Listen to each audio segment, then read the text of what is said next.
First thing first, prepare all the ingredients: cooking oil, effervescent tablet, food coloring, water, and empty bottle. You could use a plastic or a glass bottle.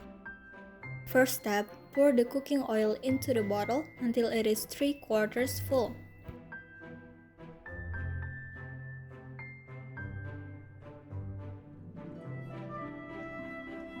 Second step, fill the rest of the bottle with water. Third step, add several drops of food coloring into the bottle. Use different colors to make it more colorful. Next step, break an effervescent tablet into several small pieces and then drop it one by one into the bottle.